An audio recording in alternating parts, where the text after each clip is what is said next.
ಸ್ತೋತ್ರ ನಡೀತಾ ಇದೆ. ಜಯ ಸಗಣಾಭಿನಂದನ ತ್ರಿಭುವನ ನಿಲಯೇಕದೀವತಿತಯಯ ಜಯ ಸಯಲ ಜೀವವಚ್ಚಲ ನಿರ್ಮಲ ಗುಣರಯನ ನಿಧಾನ ಸಯಲ ಸುರಾಸುರಮಣಿಮೌಳ ಕಿರಣ ಕಪೂರಿಯ ಪಾಯ ಪ್ರಿಯತಮಂ ನನ್ನಾಪೇ ಚಂದಿತು ನಂದಿ ಜವಂತಿ ಛಾಯಂತಿ ಜಿನಾ ಚಮ್ಮಕ್ಷೀಣಾಭಿರಿಟ್ಟೆ ತೈ ತೈಲೋಯೇನ ಮಾಯಿ ಮಹವರಿಸೋ ನಾನಚ್ಚಿನಾವುನೋ ಜಿನ ನಾಯಾಣಿನೋ ಕಿಂ ಪರಿಪೂರೈ ತಂ ಜಿನನಾನಮನಂತಂ ವಿಸೈಕಯ ಸಯಲಮತ್ತು ವಿತ್ತಾರಂ ಜೋತುನೈಸೋ ಪಯಾಸೈ ಸಮುದ್ರಕಹಮವಳಶಾಲಗುರು ಅಮ್ಮಾರಿಸಾರತುಹ ಕೋತಕಿತ್ತನೇನ ವಿಜಿನೇಶ ಸಂಚರೈ ಆಯೇ ಸಮ್ಮಗಂತಿ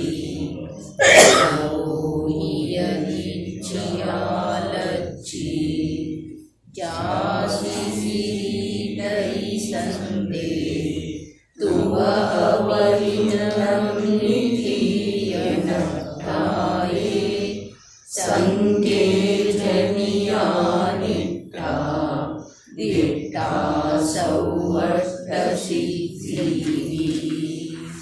ನಾಯಿಹರಿ ವಸುಹಾರ ವಡನಂ ಜಂ ಸುಯಿರಮಿಹಂ ತುಹೋಯರನಾ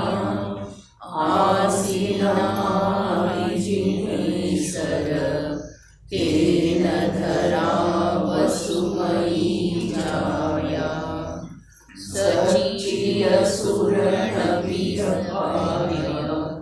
ಮರುಯೇವಿ ಬಹುವಿಭೋಸಿ ಜಂಗಬ್ಬೆ ಪರವೋ ಪಟ್ಟೋ ಜಜ್ಜಯಿ ಮಜ್ಜೇಸೆ ಪುತ್ತವಂತಿನಂ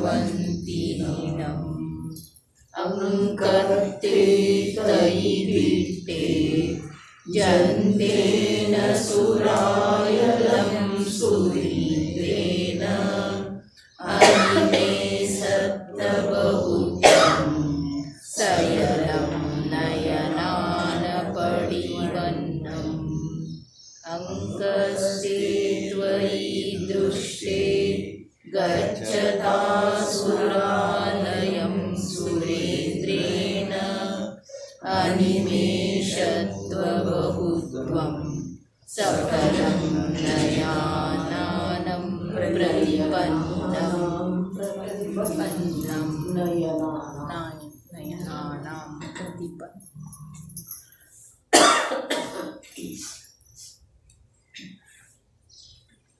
ಓಂ ಜಿನೇಂದ್ರದೇವ ಸುಮೇರು ಪರ್ವತದ ಮೇಲೆ ಹೋಗುತ್ತಿರುವಾಗ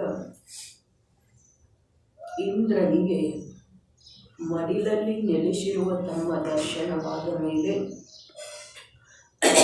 ಅವನು ನೇತ್ರಗಳ ನಿರ್ನಿಮೇಷತೆ, ರೆಪ್ಪೆ ಹೊಡೆಯುವುದರ ಅಭಾವ ಮತ್ತು ಅಧಿಕತೆಯನ್ನು, ಸಹಸ್ರ ಸಂಖ್ಯೆಯನ್ನು ಸಾರ್ಥಕವೆಂದು ತಿಳಿದುಕೊಂಡನು. ಆದಿದೇವ ಮರುದೇವಿಯ ಗರ್ಭದಿಂದ ಈ ಭೂಮಿಗೆ ಅವತರಿಸಿದ ಮೇಲೆ ತಕ್ಷಣವೇ ಇಂದ್ರನ ಆಸನ ಕಂಪಾಯಮಾನ ಆಗಿ ಆತ ವಿನಯದಿಂದ 7 ಹೆಜ್ಜೆ ಮುಂದೆ ಬಂದು ನಮಸ್ಕಾರ ಮಾಡ್ತಾನೆ ಅನ್ನುವ ಕಥನ ಇದಿದೆ. ಅದರ ನಂತರ ಅವನ ಸಕಲ ಸಿದ್ಧತೆಯೊಂದಿಗೆ ಭೂಮಿಗೆ ಇಳಿದು ಬರ್ತಾನೆ. ಮೊಟ್ಟ ಮೊದಲ ಜಿನ ಶಿಶುವನ್ನ ಇಂದ್ರಾಣಿ ತನ್ನ ಮಡಿಲೊಳಗೆ ಧಾರಣ ಮಾಡ್ತಾಳೆ. ಅದರ ನಂತರ ಇಂದ್ರನ ಮಡಿಲೊಳಗೆ ಬರ್ತಿದೆ ಆ ಶಿಶು. ಮಾತೆಯ ಮಡಿಲಲ್ಲಿ ಮಾತೆ ಇನ್ನೂ ತನ್ನ ಮಡಿಲಲ್ಲಿ ಎತ್ಕೊಳ್ಳುವ ಮೊದಲನ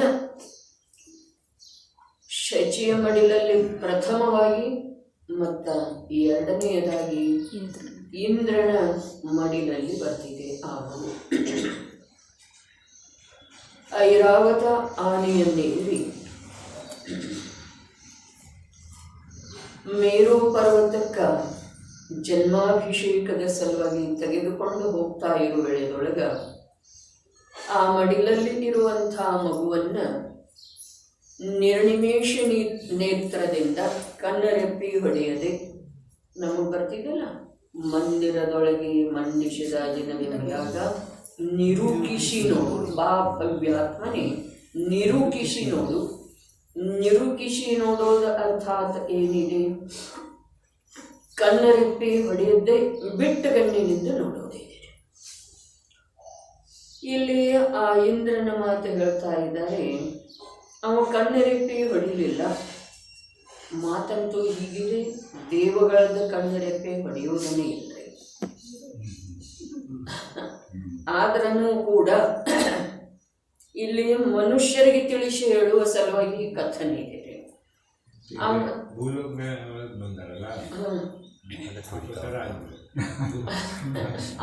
ಆ ಪ್ರಕಾರ ಆಗುವುದಿಲ್ಲ. ಕಥನ ಮನುಷ್ಯರಿಗೆ ಮಾಡ್ತಾ ಇದ್ದಾರಲ್ಲ ಅಂಥೇಳಿ ಆ ಪ್ರಕಾರದ ಕಥನ ಇದೆ. 1000 ನೇತ್ರಗಳನ್ನು ಮಾಡಿಕೊಂಡ ಕಣ್ಣರೆಪ್ಪಿ ಹೊಡೆಯದೆ ಆ ಮಡಿಲಲ್ಲಿ ಇರುವಂತಹ ಮಗುವನ್ನು ನೋಡ್ತಾನೆ ಅಂತ ಹೇಳಿದ್ದಾರೆ. ಏನಿದೆ ಇದರ ತಾತ್ಪರ್ಯ?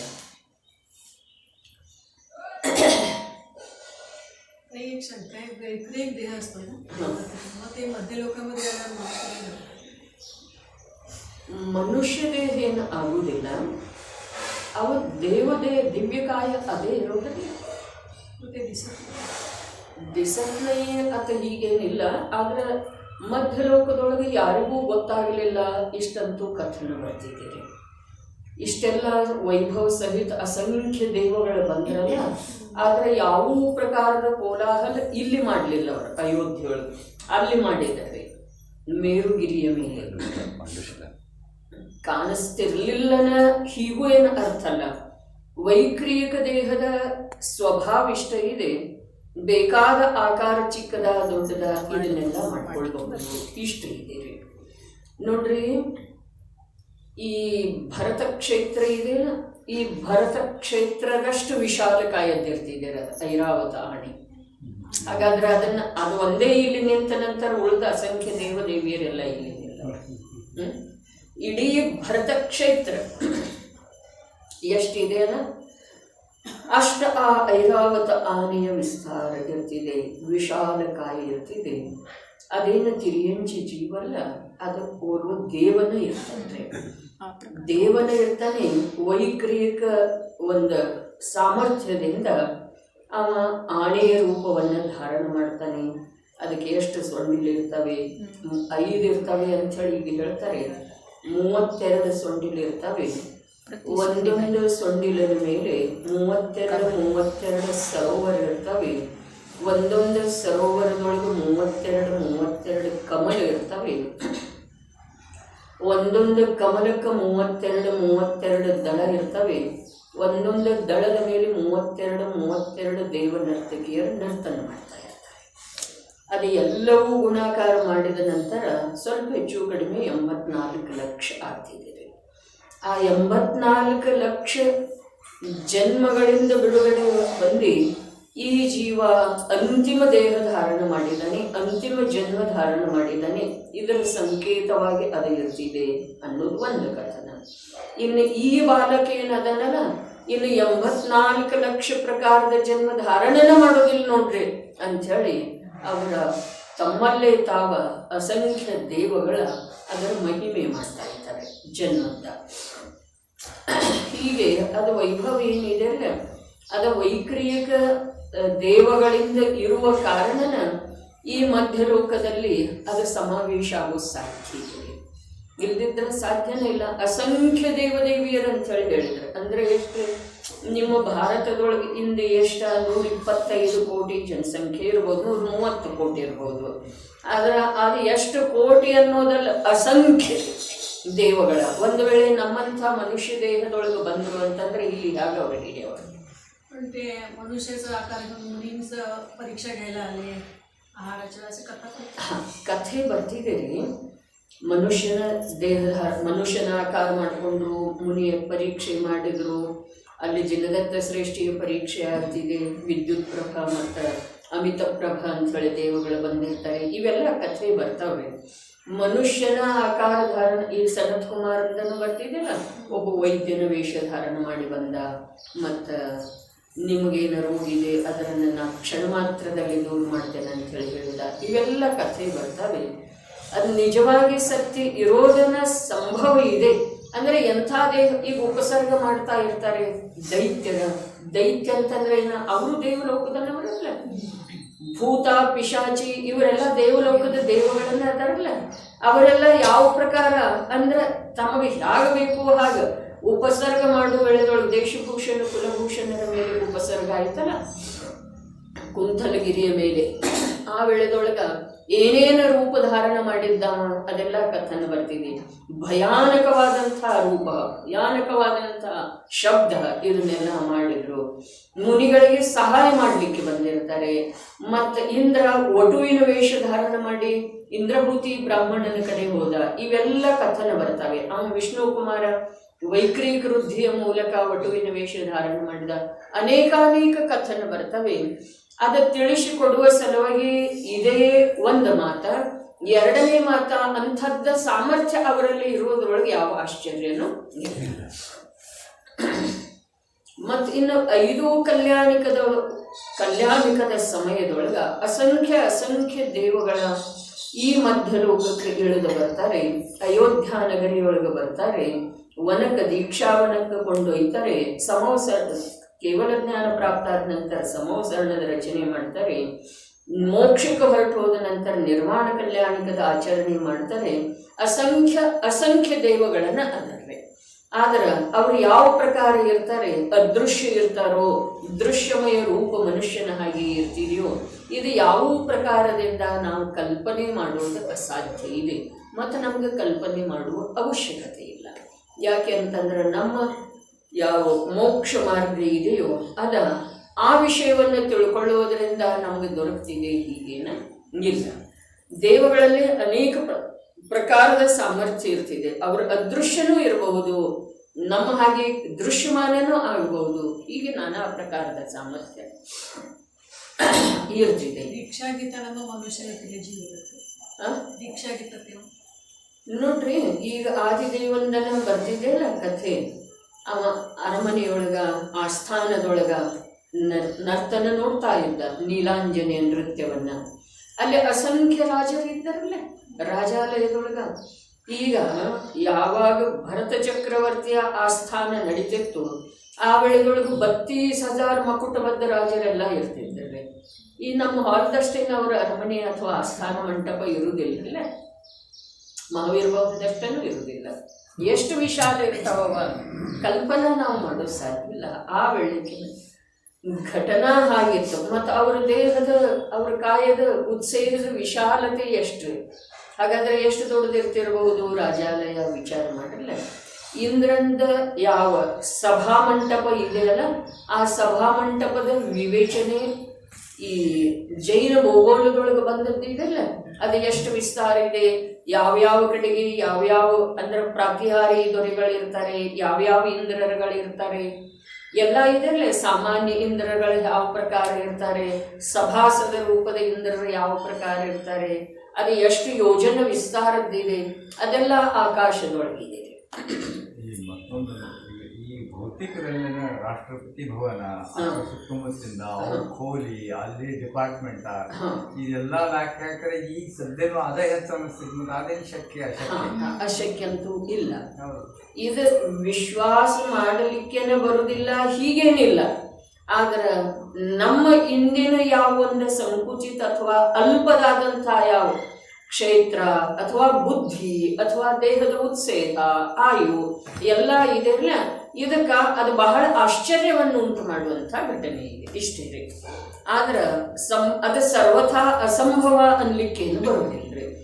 ಭರತ ಕ್ಷೇತ್ರ ಬೇರೆ ಇದೆ, ಭಾರತ ದೇಶ ಬೇರೆ ಇದೆ ರೀ. ಭರತ ಕ್ಷೇತ್ರದ ವಿಸ್ತಾರ ಎಷ್ಟಿದೆ ಇದು ಕೂಡ ಅಲ್ಲಿ ಜೈನ್ ಭೂಗೋಳದೊಳಗೆ ಬಂದದ್ದಿದೆ. ಮತ್ತೊಮ್ಮೆ ಬೇಕಾದ್ರೆ ಅವಲೋಕನೆ ಮಾಡುವುದು. ಆ ನಿಧಿ, ಆ ರತ್ನ ಅವೇನೇನು ಮಾಡ್ತಾ ಇರ್ತವೆ, ಯಾವ್ಯಾವ ಪ್ರಕಾರದ ಸೌಲಭ್ಯಗಳನ್ನು ಅವರಿಗೆ ಒದಗಿಸಿಕೊಡ್ತಾ ಇರ್ತವೆ. ಚಕ್ರವರ್ತಿಗಳಿಗೆ 60,000 ವರ್ಷ ದಿಗ್ವಿಜಯಕ್ಕೆ ಹೋಗ್ತಾರೆ. ಆ ವೇಳೆದೊಳಗೆ ಅವರು ಹೇಗೆ ಹೋಗ್ತಾರೆ? ದೊರೆ ಹಾಗೇನ ಹೋಗ್ತವೆ. ಎಲ್ಲಿ ಆ ಸಾಮಾನ್ಯ ನಾವೇನಂತೇವಲ್ಲ ಬೀಡು ಬಿಡೋದು ಅಲ್ಲಿ ತಂಬುದೊಳಗಿರುವುದಿಲ್ಲ, ಅಂಥದ್ದನ್ನ ವ್ಯವಸ್ಥೆ ಆಗಿ ಹೋಗ್ತಿದೆ. ಅರಮನೆಯೊಳಗಿದ್ದವರನ್ನು ಅಲ್ಲಿ ಪರಿಚಾರಿಕೆಯರಿದ್ದರು, ಅಲ್ಲಿ ದಾಸದಾಸಿಯರದರು, ಎಲ್ಲ ಪ್ರಕಾರದ ಸುಖ ಸುವಿಧ ಅಲ್ಲಿ ಇರ್ತಿದೆ. ಇದೆಲ್ಲ ನಿಧಿಗಳದ್ದು ಕಾರ್ಯ ಇದೆ. 9 ರತ್ನ ಅದವಲ್ಲ, ಅವು ಯಾವಾಗ ಯಾವ ಪ್ರಕಾರದ ವ್ಯವಸ್ಥೆ ಬೇಕೋ ಆ ಪ್ರಕಾರದ ವ್ಯವಸ್ಥೆಯನ್ನು ಒದಗಿಸ್ತಾ ಹೋಗ್ತಿದೆ. ಇದೆಲ್ಲ ಒಂದು ಪುಣ್ಯದ ಪ್ರಭಾವದಿಂದ ಆಗುವಂಥ ಮಾತಿದೆ. ಅದು ಏನೇ ಇದ್ರೂ ಕೂಡ ಆತ್ಮನ ಅತೀಂದ್ರಿಯ ವೈಭವದ ಎದುರಿಗೆ ಅದರದ ಏನೇನೂ ಬೆಲೆ ಇಲ್ಲ, ನಶ್ವರ ಇದೆ. ಓ ಜಿನೇಂದ್ರ ದೇವ, ಸುಮೇರು ಪರ್ವತದ ಮೇಲೆ ಹೋಗುತ್ತಿರುವಾಗ ಇಂದ್ರನಿಗೆ ಮಡಿಲಲ್ಲಿ ನೆಲೆಸಿರುವ ತಮ್ಮ ದರ್ಶನವಾದ ಮೇಲೆ, ಈಗೇನು ಜನ್ಮ ಕಲ್ಯಾಣಿಕ ಆದ ನಂತರ ಒಂದು ಜಿನಬಿಂಬವನ್ನು ತಗೊಂಡು ಬರ್ತಾರಿರಲಿ, ಪಂಚ ಕಲ್ಯಾಣಿಕದೊಳಗೆ ತೋರಿಸ್ತಾರಲ್ಲ, ಅವಳು ಒಂದಿಷ್ಟು ನೃತ್ಯ ಮಾಡ್ತಾಳೆ, ಇವನು ಒಂದಿಷ್ಟು ನೃತ್ಯ ಮಾಡ್ತಾನೆ, ಹಾಗೆಲ್ಲ ಏನು ಸ್ವರೂಪ ಇರುವುದಿರುವುದೇ. ಇಂದ್ರನಿಗೆ ಮಡಿಲಲ್ಲಿ ನೆಲೆಸಿರುವ ತಮ್ಮ ದರ್ಶನವಾದ ಮೇಲೆ ಅವನ ನೇತ್ರಗಳ ನಿರ್ನಿಮೇಷತೆ, ರೆಪ್ಪೆ ಹೊಡೆಯುವುದರ ಅಭಾವ ಮತ್ತು ಅಧಿಕತೆಯನ್ನು, ಸಹಸ್ರ ಸಂಖ್ಯೆಯನ್ನು ಸಾರ್ಥಕವೆಂದು ತಿಳಿದುಕೊಂಡನು. ಏನೈತ್ರಿದ? ಕೇವಲ ಜಿನ ಬಾಲಕನ ಮಾತಿದೆಯೋ ಅಥವಾ ಆ ಧರ್ಮಾತ್ಮನ ಮಾತಿದೆ? ಧರ್ಮಾತ್ಮ ಇದಂದ್ರೆ ಇಂದ್ರ ಏಕಭವಾವತಾರೆ. ಮಡಿಲಲ್ಲಿ ಯಾರು ನೆಲೆಸಿದ್ದಾರೆ?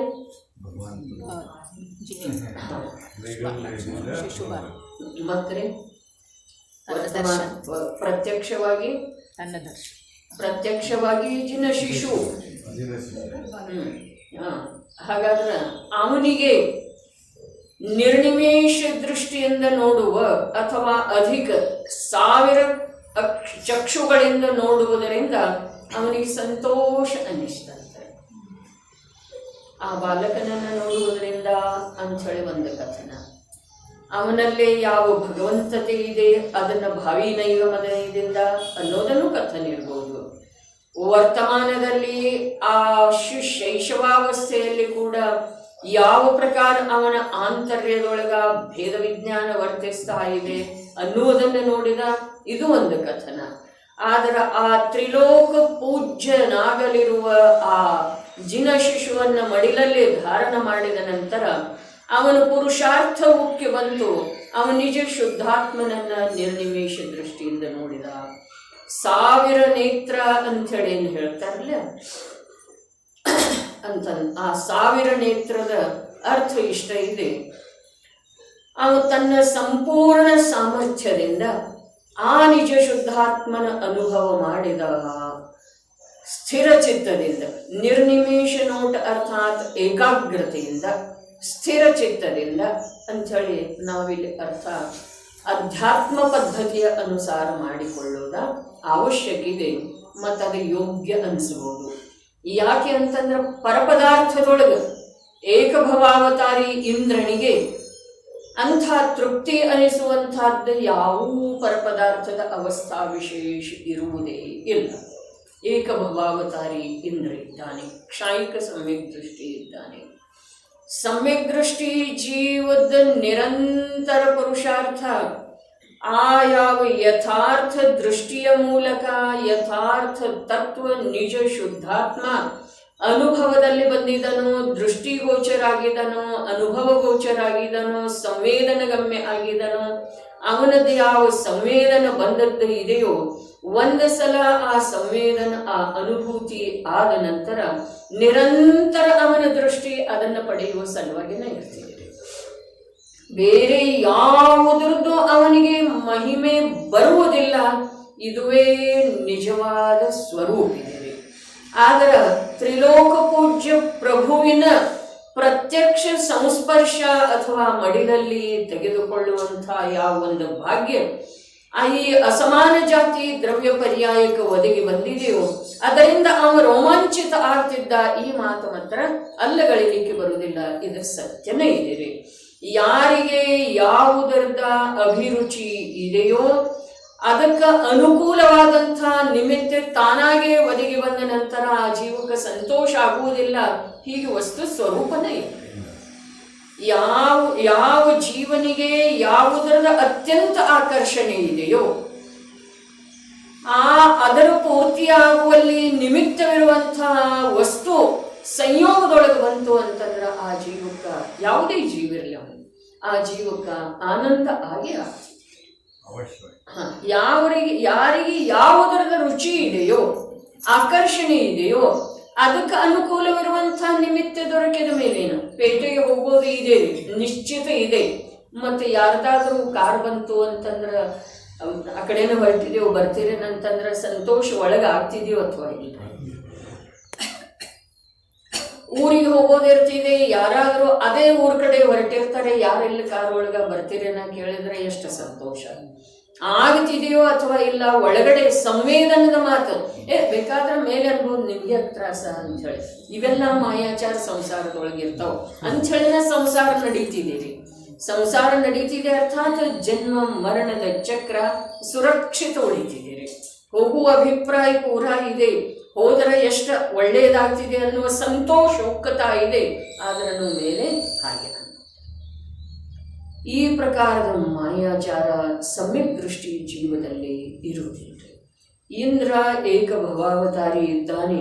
ಸ್ವಾಭಾವಿಕವಾಗಿಯೇ ಈ ಅಸಮಾನ ಜಾತಿಯ ದ್ರವ್ಯ ಪರ್ಯಾಯ ರೂಪದ ಇಂದ್ರಾವಸ್ಥೆಗೆ ಆ ಜಿನ ಶಿಶುವಿನ ಸಂಸ್ಪರ್ಶ ಆದ ನಂತರ ಎಷ್ಟು ಆನಂದ ಆ ಜೀವಕ್ಕೆ ಆಗಿದ್ದಿರ್ಬೋದು. ಅದು ಆಚಾರ್ಯ ಭಗವಂತರನ್ನು ಹೇಳೋ ಸಾಧ್ಯ ಇಲ್ಲ, ಮತ್ತು ಸ್ವಯಂ ಇಂದ್ರ ಕೂಡ ಹೇಳೋ ಸಾಧ್ಯ. ಯೋಚನೆ ಮಾಡಿ, ಇಂದ್ರ ಕೂಡ ಯಾವುದರ ಸಂವೇದನೆ ಮಾಡ್ತಾ ಇದ್ದಾನೆ ಅದನ್ನು ಹೇಗೆ ಹೇಳೋ ಸಾಧ್ಯ ಇದೆ? ಯಾವುದರ ಆನಂದದ ಅನುಭೂತಿ ಆಗ್ತಾ ಇದೆ ಅದನ್ನು ಯಾಗ್ತಾನೆ ಯಾರೇ ಹೇಳೋದು ಹೇಗೆ ಸಾಧ್ಯ ಇದೆ? ಹಾ, ಇಡೀ ಆಕಾಶದ ತುಂಬೆಲ್ಲ ಅರ್ಥಾತ್ ಆ ಆಕಾಶದ ತುಂಬೆಲ್ಲ ಇರುವಂಥ ವ್ಯಾಪಿಸಿ ಹೋಗುವಂಥ ಆನಂದವನ್ನ ಶಬ್ದದ ಮೂಲಕ ಯಾಕೆ ಹೇಳೋ ಸಾಧ್ಯ? ನಡಿರು ಭಾವಾರ್ಥ. ದೇವಗಳ ಕಣ್ಣುಗಳು ನಿರ್ನಿಮೇಷ ಎಂದರೆ ರೆಪ್ಪೆ ಹೊಡೆಯುವುದರಿಂದ ರಹಿತವಾಗಿರುತ್ತವೆ ಎಂಬುದೊಂದು ಆಗಮ ಪ್ರಸಿದ್ಧವಾದ ಮಾತು ಇದೆ. ಅದರ ಅನುಸಾರ ಇಂದ್ರನ ಕಣ್ಣುಗಳು ನಿರ್ನಿಮೇಷವಾಗಿಯೇ ಇದ್ದವು. ಜತೆಯಲ್ಲಿ ಅವು 1000 ಸಂಖ್ಯೆಯಲ್ಲಿ ಕೂಡ ಇದ್ದವು. 1000 ಕಣ್ಣಂದ್ರೆ ಚಿತ್ರ ವಿಚಿತ್ರ ಕಾಣುವುದಿಲ್ಲೇನ್ರಿ ವ್ಯಕ್ತಿ? ಕಣ್ಣು 1000 ಇರುವುದಿಲ್ಲ, 1000 ಕಣ್ಣಿನೊಳಗೆ ಎಷ್ಟು ಸಾಮರ್ಥ್ಯ ಇರ್ತಿದೆಯಲ್ಲ ಅಷ್ಟು ಸಾಮರ್ಥ್ಯ. ಇಂದ್ರನು ಯಾವಾಗ ಆ ಕಣ್ಣುಗಳಿಂದ ಪ್ರಭುವಿನ ದರ್ಶನ ಮಾಡುವನು ಆಗ ಅವನ ಆ ಕಣ್ಣುಗಳನ್ನು ಸಾರ್ಥಕವೆಂದು ತಿಳಿದುಕೊಳ್ಳುವನು. ಇಂಥ ಸಂಯೋಗವು ಇತರ ಮನುಷ್ಯ ಮೊದಲಾದವರಿಗೆ ಪ್ರಾಪ್ತವಾಗುವುದಿಲ್ಲ. ಯಾಕಾಗುವುದಿಲ್ಲ? ಅಲ್ಲಿ ಅವಕಾಶನೇ ಇರ್ತದೆ. ಕಾರಣವೇನೆಂದರೆ ಮನುಷ್ಯರಿಗೆ 2 ಕಣ್ಣುಗಳಿರುತ್ತವೆ, ಅವು ಕೂಡ ಸನ್ನಿವೇಶವಿರುತ್ತವೆ. ಆದುದರಿಂದ ಅವರು ಯಾವಾಗ ತ್ರಿಲೋಕಿನಾಥರ ದರ್ಶನ ಮಾಡುತ್ತಾರೆ ಆಗ ಅವರಿಗೆ ಮಧ್ಯ ಮಧ್ಯದಲ್ಲಿ ರೆಪ್ಪೆಗಳ ಹೊಡೆಯುವಿಕೆಯಿಂದ ಏಕಾಗ್ರತೆಯೂ ಕೂಡ ಉಳಿಯುವುದಿಲ್ಲ. ಅವರು ಆ ದೇವಗಳ ಸಮಾನ ಅಧಿಕ ಸಮಯದವರೆಗೆ ನೆಟ್ಟ ದೃಷ್ಟಿಯಿಂದ ಭಗವಂತನ ದರ್ಶನ ಮಾಡುವ ಸಾಧ್ಯತೆ ಇಲ್ಲ. ಇದ ದೇಹಕ್ಕೆ ಸಂಬಂಧಿಸಿದ ಹಾಗೆ ಆ ಪುಣ್ಯ ವಿಶೇಷದ ಮಾತಾಯಿತು. ದೇವ ಗತಿಗೆ ಸಂಬಂಧಿಸಿದ ಹಾಗೆ ಅಥವಾ ವೈಕ್ರಿಯಕ ದೇಹಕ್ಕೆ ಸಂಬಂಧಿಸಿದ ಹಾಗೆ ಯಾವ ಆ ಪುಣ್ಯ ವಿಶೇಷ ದೇವಗಳಲ್ಲೇ ಇದೆಯಲ್ಲ, ಆ ಪುಣ್ಯ ವಿಶೇಷದ ಮಾತಾಯಿತು.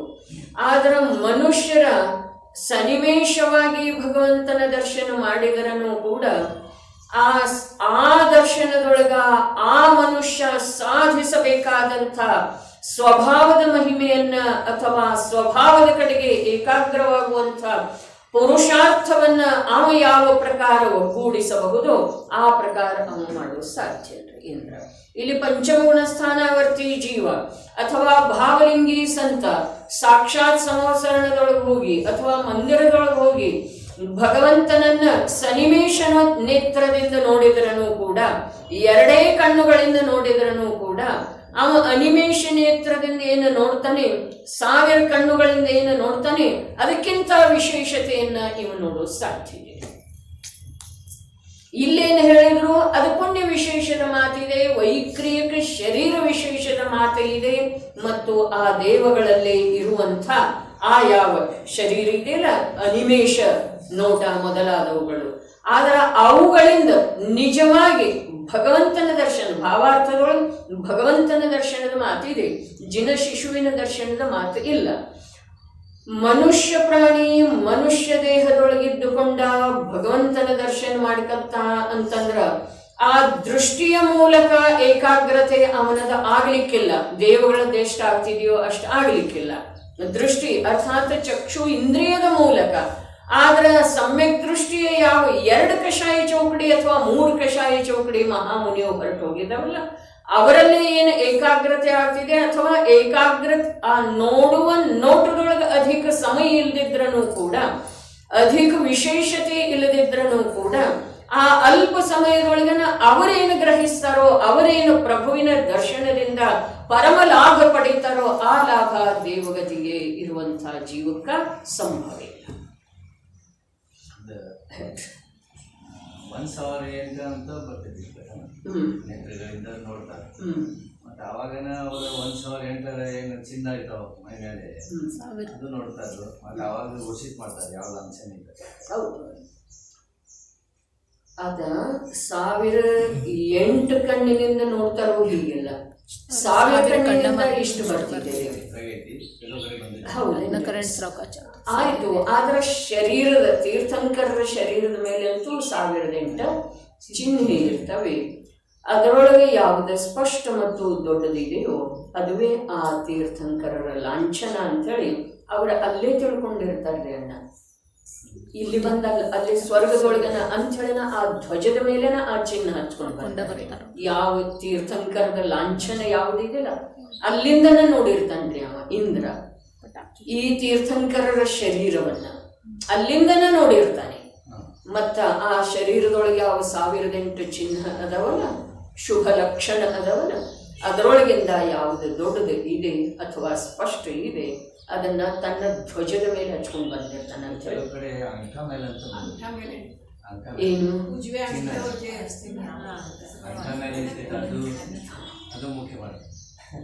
ಒಟ್ಟಿನಲ್ಲಿ ಸರ್ವಾಂಗದೊಳಗೆ 1008 ಶುಭ ಲಕ್ಷಣ ಇರ್ತವೆ. ಹೀಗೆ ಕಥನೆ ಇದೆ. ಅದು ಏನು ಪ್ರಯೋಜನಭೂತ ಇಲ್ಲ, ಏನಿದೆಯೋ ಏನು, ಮತ್ತು ಅದು ಬೇರೆ ಬೇರೆ ಕಥನೆ ಇದೆ. ಬೇರೆ ಬೇರೆ ಆಗಮದೊಳಗೆ ಪುರಾಣದೊಳಗೆ ಬೇರೆ ಬೇರೆ ರೀತಿಯ ವಿವೇಚನೆ ಬರ್ತಿದೆ. ಅದರಿಂದ ಯಾವುದೇ ಪ್ರಕಾರದ ನಮಗ ಲಾಭ ಹಾನಿ ಆಗುವ ಸಂಭಾವನೆ ಇಲ್ಲ. ಅದರ ಸಲುವಾಗಿ ನಾವು ಅದರ ಸಿದ್ಧ ಮಾಡುವ ಅವಶ್ಯಕತೆ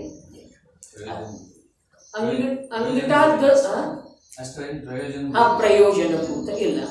ಈಗ ಹೆಬ್ಬೆಗಳಿನ ಮಾತೇನಿದೆ ಅಲ್ಲ ಅದರದ ವಿಶೇಷತೆ ಭೋಗಭೂಮಿಯೊಳಗೆ ಇದೆ. ಆ ಹೆಬ್ಬೆಗಳಿನಲ್ಲಿ ಅಮೃತ ಝರಿಸಿದೆ, ಅದನ್ನು ಶೀಪೆ ಅವ ದೊಡ್ಡವಾಗ್ತಾವ್ರಿ ಮಕ್ಕಳ. ತಾಯಿ ತಂದೆ ಇಬ್ಬರು ಸತ್ತು ಹೋಗ್ತಾರಲ್ಲ, ಯುಗಲದ ಜನ್ಮ ಆಗ್ತಾ ಇದ್ದ ಹಾಗೆ. ಹಾಗಾದ್ರೆ ಆ ಮಕ್ಕಳು ಹೇಗೆ ಬೆಳೀತಾವೆ ಅಂದ್ರ ಕಾಲ ಹೆಬ್ಬೆಗಳಿನೊಳಗ ಅಮೃತ ಇರ್ತಿದೆ, ಅದನ್ನ ಅವ ಶೀಪಿ 7 ವಾರದೊಳಗ ಪ್ರಾಪ್ತ ವಯಸ್ಕ ಆಗ್ತವೆ. ಪ್ರತಿ ಒಂದೊಂದು ವಾರದೊಳಗೆ ಅವುಗಳದ್ದು ಬೆಳವಣಿಗೆ ಹೇಗಾಗ್ತಿದೆ ಅನ್ನೋದೆಲ್ಲ ಕಥನ ಇದೆ. ಹೀಗೆ ಆ ಹೆಬ್ಬೆರಳಿನ ದೃಷ್ಟಾಂತಂತೂ ಮುಖ್ಯ ರೂಪದಿಂದ ಅಲ್ಲಿದೆ. ಇದು ಇದ್ರೂ ಯಾವ ಪ್ರಕಾರದಿಂದ ಅದಕ್ಕೆ ಬಾಧೆ ಇಲ್ಲ. ಒಟ್ಟಿನಲ್ಲಿ ಪುರಾಣ ಒಳಗೆ ಯಾವುದಿರ್ತಾರೆ ಇಲ್ಲ ಅಂಚನ ತಂತಿರ ಅಪ್ರಯೋಜನ ಭೂತ ಏನಿಲ್ಲ. ಆದ್ರೆ ನಿಜವಾಗಿ ಅದರಿಂದ ಆತ್ಮ ಕಲ್ಯಾಣದ ಪ್ರಯೋಜನ ಇಲ್ಲ. ಆಗಮದ ವಿಸ್ತಾರ ಆಗ್ತಿದೆ, ಅದರಿಂದ ಪುಣ್ಯದ ವಿಸ್ತಾರ ಆಗ್ತಿದೆ. ಮತ್ತೆ 24 ತೀರ್ಥಂಕರ ಇರ್ತಾರಲ್ಲ, ಆ 24 ತೀರ್ಥಂಕರರ ಭಿನ್ನತೆಯ ನಿರ್ಣಯ ಹೇಗಾಗೋದನ್ನ ಹೇಗಾಗೋದು ಹೇಳ್ರಿ. ಇದು ಆದಿದೇವರ ಬಿಂಬ ಇದೆ ಅಥವಾ ಆದಿದೇವ ತೀರ್ಥಂಕರರ ಪ್ರತಿಕೃತಿ ಇದೆ, ಇದನ್ನ ಮಾಡಬೇಕಾದ್ರೆ ಲಾಂಛನನ ಬೇಕರಲ್ಲ. ಇಲ್ಲ ಅಂತಂದ್ರೆ ಅರ್ಹಂತರದಾಗ್ತಿದೆ, ಅದರೊಳಗನು ಪ್ರಯೋಜನದ ಸಿದ್ಧಿ ಆಗತ್ತಿದೆ. ಆದ್ರೂ ಕೂಡ 24 ತೀರ್ಥಂಕರರ ಕಾಲಕ್ಕ ಧರ್ಮದ ಏನು ಮಾಡಿದರು ಅಂತಂದ್ರೆ ಧರ್ಮತೀರ್ಥವನ್ನು ನಡೆಸಿದರು. ಆ ಧರ್ಮತೀರ್ಥದೊಳಗ ಅಸಂಖ್ಯ ಸಂಖ್ಯೆಯ ಜೀವಗಳ ಕೋಟ್ಯಾವಧಿ ಜೀವಗಳ ಮೋಕ್ಷ ಮಾರ್ಗದೊಳಗೆ ಬಂದರು, ಸಾಕ್ಷಾತ್ ಮೋಕ್ಷ ಪಡ್ಕೊಂಡ್ರು. 24 ಅವರು ವಿಶಿಷ್ಟ ಪುರುಷರನ್ನ ಆಗ್ತಾರಲ್ಲ. ಹೀಗಾಗಿ ಅವರ ಭಿನ್ನತೆಯನ್ನ ತಿಳ್ಕೊಳ್ಳುವ ಸಲುವಾಗಿ ಈ ಲಾಂಛನ ಇದಾವೆ. ಇನ್ನು ಆ ಲಾಂಛನ ಕೂಡ ಕಲ್ಪನೆ ಮಾಡಿದ್ದು ಇಲ್ಲ, ಅವರ ಶರೀರದೊಳಗ ಆ ಪ್ರಕಾರದ ಚಿಹ್ನ ಇರ್ತಾವು ಅನ್ನೋದ ಹೇಳಿದ್ದಾರೆ. ಚಿಹ್ನೆ ಇರ್ತಾವೆ ಅಂತಂದ್ರೆ ಅದು ಇಂದ್ರನಿಗೆ ಗೊತ್ತಾಗ್ತಿದ್ದೀರಿ. ಇಲ್ದಿದ್ರೆ ಎಲ್ಲ ಚಿಹ್ನೆ ಎಲ್ಲ ಮೈ ಮೇಲೆ ಇದ್ದು ಅಂತಂದ್ರೆ ವಿಚಿತ್ರ ಕಾಣುವುದಲ್ಲ ಮನುಷ್ಯ. ಹಾಗೇನು ಎಲ್ರಿಗೂ ಚರ್ಮಚಕ್ಷುವಿನಿಂದ ಕಾಣುವಂಥವ ಇರುವುದಿಲ್ಲ. ಇಲ್ಲಿ ಏನು ಹೇಳಿದ್ರಲ್ಲ, ಇದು ಈ ಸನ್ನಿವೇಶಕ್ಕೆ ಮಾತ್ರ ಅದ ಸೀಮಿತ ಇದೆ ರೀ. ಯಾವ ಸನ್ನಿವೇಶ? ಯಾವ ಜನ್ಮ ಕಲ್ಯಾಣಿಕದ ವೇಳೆಕ ಈ ಇಂದ್ರ ಆ ಜಿನ ಶಿಶುವನ್ನ ಮಡಿಲಲ್ಲಿ ಧಾರಣ ಮಾಡಿ ಯಾವ ಸುಮೇರು ಪರ್ವತಕ್ಕೆ ತಗೊಂಡು ಹೊರಟಿದ್ದು, ಆ ವೇಳೆದೊಳಗ ಅವನು ಕ್ಷಣಕ್ಕೆ ರೋಮಾಂಚಿತ ಆಗ್ತಾ ಇದ್ದ. ಕ್ಷಣಕ್ಕ ಆತ್ಮನ ಅನುಭೂತಿಯ ಸಲುವಾಗಿ, ಆತ್ಮನ ಸ್ಥಿರತೆಯ ಸಲುವಾಗಿ ಅವನಿಗೆ ಪುರುಷಾರ್ಥಕ್ಕೊಂದು ಸಬಲವಾದಂಥ ನಿಮಿತ್ತ ಸಿಕ್ಕಿತ್ತು ಅನ್ನುವ ಮಾತನ್ನೇ ಇಲ್ಲಿ ಆಚಾರ್ಯ ಭಗವಂತರ ಹೇಳುವ ಅಭಿಪ್ರಾಯ ಇದೆ. ಬೇರೆ ಏನೂ ಇಲ್ಲ.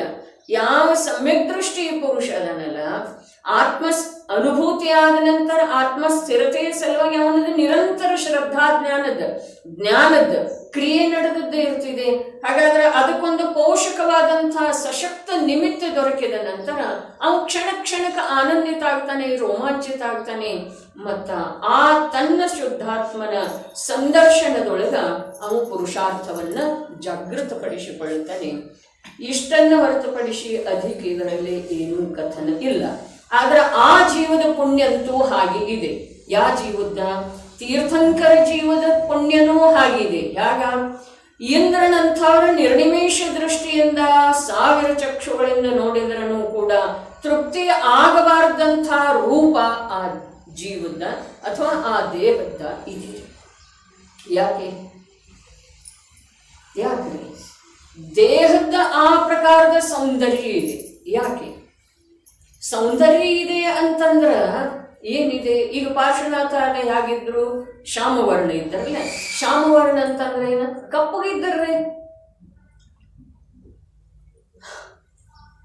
ಶ್ಯಾಮ, ಶ್ವೇತ ಮತ್ತು ಬಂಗಾರ ವರ್ಣದವರು 3 ಪ್ರಕಾರದ ತೀರ್ಥಂಕರರು ಇರ್ತಾರೆ.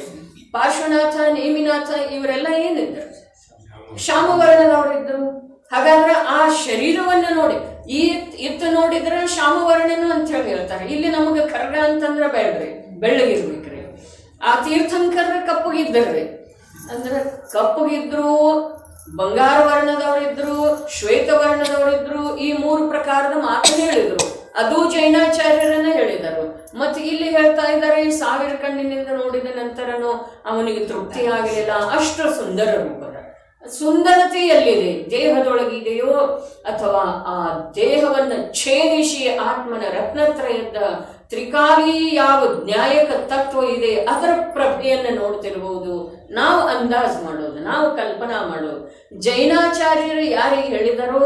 ಜೈನರಿಗೆ ಹೇಳಿದ್ದಾರೆ. ಏನು ಹೇಳಿದರು? ಜಿನರ ಸ್ವರೂಪವನ್ನು ಹೇಳಿದರು. ಯಾವಾಗಿಂದ ಹೇಳಿದರು? ಬಾಲ್ಯಾವಸ್ಥೆಯೊಳಗಿಂದ ಹೇಳಿದರು. ಇದರದ ನಾವು ವಿಚಾರ ಮಾಡಬೇಕಾಗ್ತಿದೆ. ಜೈನರಿಗೆ ಹೇಳಿದಾರ್ರಿ, ಅಜೈನರಿಗೆ ತಿಳಿಯುವ ಮಾತಾಗಲಿಲ್ಲ. ಅಜೈನರ ಸಲುವಾಗಿ ಕಥನ ಇಲ್ಲನ. ಜೈನರು ಯಾರ? ಯಾವುದೋ ಒಂದು ವಿಶಿಷ್ಟ ಕುಲದೊಳಗೆ ಹುಟ್ಟಿದವರ ಅಂತ ಜೈನರಲ್ಲ. ಯಾರಿಗೆ ದೇಹದಿಂದ ಅತೀತನಾದಂಥ ಅಸ್ಪೃಷ್ಟನಾದಂಥ ಆ ಚೈತನ್ಯ ಪ್ರಭುವನ್ನ ನೋಡುವಂಥ ಜಿಜ್ಞಾಸೆ ಇದೆಯೋ, ಚೈತನ್ಯ ಪ್ರಭುವೇ ನಾನಿದ್ದೇನೆ ಅನ್ನುವ ಶ್ರದ್ಧೆ ಮಾಡುವ ಯಾವ ಪುರುಷಾರ್ಥ ಇದೆಯೋ, ಆ ಚೈತನ್ಯ ಪ್ರಭುವಿನಲ್ಲಿ ಇಡೀ ವಿಶ್ವವನ್ನ ಮರೆತು ಬಿಡುವ ಯಾರದ ಉದ್ಯಮ ನಡೆದಿದೆಯೋ ಅವರಿಗೆ ಹೇಳಿದ್ದಾರೆ. ಮುನಿರಾಜರ ದೇಹ ಹೇಗಿರ್ತಿದೆ ಮೊನ್ನೆ ಹೇಳಿರ್ತಾರೆ. ಹಾಗಾದ್ರೆ ಅಂಥ ಮುನಿರಾಜರ ಸ್ತುತಿ ಮಾಡುವಂಥ ಸಮ್ಯಕ್ ದೃಷ್ಟಿ ಜೀವ ಅದರ ಅಥವಾ ಇಲ್ರಿ? ಎಂಥ ಮುನಿರಾಜರು! ಕಾನನದೊಳಗಿನ ಪಶು ಕೂಡ ಇದೇನು ವಿಚಿತ್ರ ಪ್ರಾಣಿ ಅಂತ ಹೇಳಿ ಆಶ್ಚರ್ಯದಿಂದ ನೋಡ್ತಾವಂತ್ರೆ. ಅಷ್ಟು ವಿಚಿತ್ರ ಆಗಿರ್ತಿದೆ ದೇಹದ ಅವಸ್ಥಾ. ಧೂಳ ಇರ್ತಿದೆ, ಏನೇನೋ ಅಂಟುಕೊಂಡಿರ್ತಿದೆ, ರಕ್ತ ಬಂದು ಒಣಗಿ ಹೋದದ್ದಿರ್ತಿದೆ, ಅಲ್ಲೇನ್ ಚುಚ್ಚಿರ್ತಿದೆ, ಕಾಲೊಳಗೆ ಮುಳ್ಳು ನೆಟ್ರ ಅವ್ರು ತಕ್ಕೊಳ್ತಾರೇನ? ಯಾರು ನಡೀತಾರ? ಹಾಗಾದ್ರ ಮುಳ್ಳು ಒಂದು ನಟ್ಟಿತ್ತು ಅಂತಂದ್ರೆ ಅದನ್ನು ಕಿತ್ತೆಸಬೇಕಲ್ಲ. ಒಳಗಿಂದ ಬೇಕಾದ್ರೆ ಸೂಜಿಲೆ ತೆಗಿಲಿಕ್ಕಿಲ್ಲ. ಆದ್ರೆ ಒಂದು ನೆಟ್ಟಿತ್ತು ಮುಳ್ಳ ಅಂತಂದ್ರೆ ಅದನ್ನ ಕಿತ್ತೆಸಿಬೇಕಲ್ಲ. ಅದರ ವಿನಃ ನಡೆಯೋರೇ ಆಗ್ರಿ. ನೋಡ್ರಿ, ನಾವೇನು ಇಂದು ಯಾವ ಸ್ಥಿತಿಯೊಳಗದೇವೋ ಆ ಸ್ಥಿತಿಯೊಳಗ ದೇಹಾತೀತ ಸಾಧಕನ ಮಾತನ್ನ ತಿಳ್ಕೊಳ್ಳೋದು ಸಾಧ್ಯ ಇಲ್ಲ. ನಮಗ ಆತ್ಮನ ಸ್ವರೂಪವನ್ನ ತಿಳ್ಕೊಳ್ಳಿಕ್ಕೆ ನಾವು ಕೂತಿದೀವಿ ಅಂತ ಹೇಳಬೇಕಾದ್ರೆ ಭ್ರಾಂತಿ ಇರಬಹುದ್ರಿ. ಆದ್ರ ಆ ಯಾವ ಮುನಿ ಭಗವಂತ ಇದ್ದಾರೆ, ಗುರು ಇದ್ದಾರೆ, ವೀತರಾಗತೆಯ ಆರಾಧಕರಿದ್ದಾರೆ, ಅಂತರ್ವಾದಿ ನಿರ್ಗ್ರಂಥ ದೀಕ್ಷೆಯನ್ನ ಧಾರಣ ಮಾಡಿದರೋ, ಶರೀರದ ತ್ಯಾಗ ಮಾಡಿದರೋ, ಅವರದ ಸ್ವರೂಪ ನಮ್ಗೆ ತಿಳಿದು ಬರುವುದ ನಿಜವಾಗಿ ಕಠಿಣ ಇದೆ.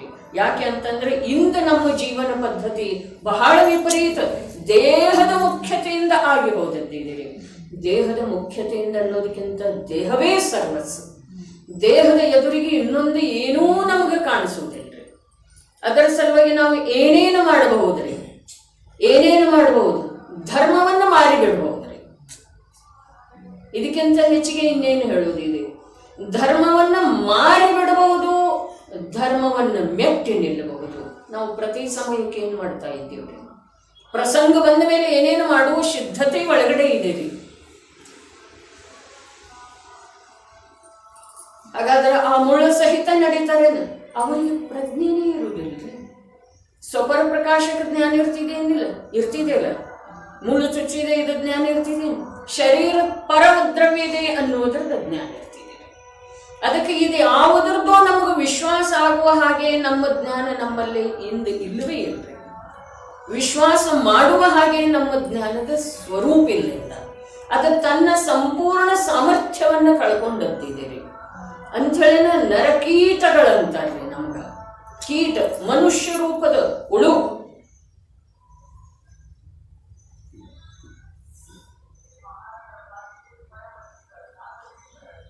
ಆ ಶ್ಯಾಮವರ್ಣದ ಪಾರ್ಶ್ವ ಪ್ರಭುವನ್ನ, ನೇಮಿ ಪ್ರಭುವನ್ನ ಆ ಇಂದ್ರ ಆ ಸುಮೇರು ಪರ್ವತಕ್ಕೆ ಒಯ್ದಿದ್ದು ಅಥವಾ ಇಲ್ಲ, ಆದಿದೇವರನ್ನ ನೋಡಿ ಅಷ್ಟ ಅವನಿಗೆ ಆ ಪ್ರಕಾರದ ಆನಂದ ಆಗಿತ್ತೋ ಅಥವಾ ಆ ಶ್ಯಾಮವರ್ಣದವರನ್ನು ಕೂಡ ನೋಡಿ ಆಗಿರ್ತಾರೆ. ವರ್ಣವನ್ನು ಯಾರು ನೋಡ್ತಾರ್ರಿ? ಚರ್ಮಕಾರ ನೋಡ್ತಾರೆ. ವರ್ಣ ಯಾವುದರದ್ದಿದೆ? ಚರ್ಮಕ್ಕೆ ಇದೆ ರೀ. ವರ್ಣವನ್ನ ಯಾರು ನೋಡ್ತಾರೆ? ಲಕ್ಷಣವನ್ನ ಯಾರು ನೋಡ್ತಾರೆ? ಯಾರಿಗೆ ದೇಹದ ದೃಷ್ಟಿ ಇದೆ ಅವರ ಲಕ್ಷಣ ನೋಡ್ತಾರೋ, ಯಾರು ಚರ್ಮಕಾರದರೋ ವರ್ಣ ನೋಡ್ತಾರೋ. ಯಾರಿಗೆ ಆತ್ಮನ ದೃಷ್ಟಿ ಇದೆಯೋ ಅವರ ಆತ್ಮನ ಉತ್ಕರ್ಷದಲ್ಲಿ ನಿಮಿತ್ತವಿರುವಂತಹ ಆ ಭಾವಲಿಂಗಿ ಸಂತರ ವಿಕೃತ ದೇಹ ಇದ್ರನು, ವಿಕೃತ ಅಂತಂದ್ರೆ ಮಲಿನ ಆದದ್ದಿದೆ, ಘಟನೆ ಬರ್ತಿದೆಯಲ್ಲ. ಯಾವುದು ಬರ್ತಿದೆ? ಘಟನೆ ಏನು ಬರ್ತಿದೆ? ಉದ್ದಾಯನ ರಾಜಂದು ಬರ್ತಿದೆ ಅಲ್ಲ. ಯಾವ ಅಂಗದ ಸಲುವಾಗಿ ಬರ್ತಿದೆ?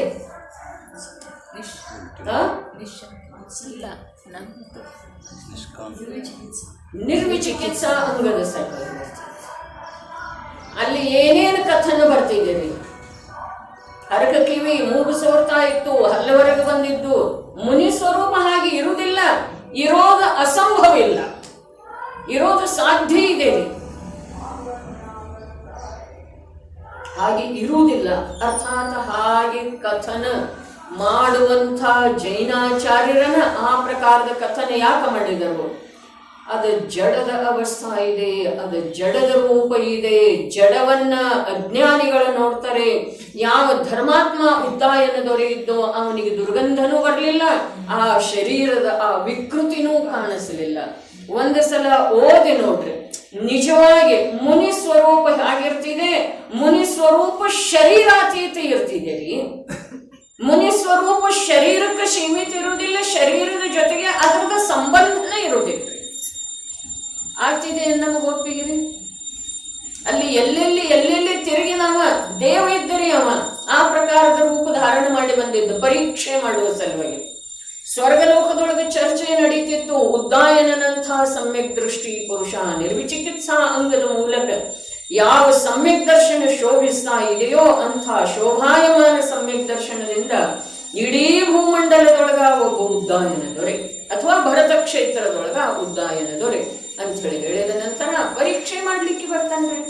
ಜಿಜ್ಞಾಸು ಇರ್ತಾರ, ಕುತೂಹಲಿ ಇರ್ತಾರ್ರಿ. ಜಿಜ್ಞಾಸು ಅನ್ನೋದಕ್ಕಿಂತ ನೋಡೋನು ಅಂತ ಹೇಳಿ ಧರ್ಮದ ಪರೀಕ್ಷೆ ಮಾಡ್ಲಿಕ್ಕೆ ಬರ್ತಿರ್ತಾರ್ರಿ. ಅವ ಏನೇನು ಮಾಡಿದ, ಯಾವ್ಯಾವ ಪ್ರಕಾರ ಆಕಾರ ಮಾಡ್ಕೊಂಡಿದ್ದ ಶರೀರದ, ಎಲ್ಲಾ ಕಡೆ ತಿರುಗಿ ಬಂದ್ರೆ ಏನೇನು ಕೇಳಿ ಬಂತಾರೆ. ಇಂಥ ಈ ನಗ್ನ ಮುನಿಗೆ ನಗರದೊಳಗೆ ಬರಲಿಕ್ಕೆ ನಾಚಿಕೆ ಬರುವುದಿಲ್ಲ ಅಂತ ಬಂತಾರೆ. ಮತ್ತೇನು ಬಂತು, ಇವನನ್ನು ಉರಿಯುತ್ತಿರುವ ಕುಲುಮೆಯಲ್ಲಿ ಹಾಕಿ ಬಿಡಬೇಕು ಅಂತ, ಹಾಳು ಬಾವಿಯಲ್ಲಿ ತಳ್ಳಿ ಬಿಡಬೇಕು ಅಂತ. ಎಷ್ಟೊಂದು ಮುನಿಗಳಿಗೆ ಆಹಾರ ಮಾಡಿದೆಯಲ್ಲ, ಮಾಡಿ ಮುನಿಗೆ ನನ್ನ ಮನಸ್ಸೇ ಆಗ್ತಾ ಇಲ್ಲ, ನನ್ನ ಕೈ ಏನೋ ರೇಷೆ ಎಲ್ಲ ಸವಿದು ಹೋಗಿದ, ಅಷ್ಟು ನಾನು ಮುನಿಗೆ ಆಹಾರ ಕೊಟ್ಟಿದ್ದೇನೆ, ಆದ್ರೆ ಈ ಮುನಿಗೆ ಆಹಾರ ಕೊಡ್ಲಿಕ್ಕೆ ನನ್ನ ಮನಸ್ಸೇ ಆಗ್ತಾ ಇಲ್ಲ. ಇವರೆಲ್ಲ ಏನಿದ್ರು ಅಂತಂದ್ರೆ ತೋರಿಕೆಯ ಶ್ರಾವಕರಿದ್ರು, ಧರ್ಮಾತ್ಮ ಇದ್ರು.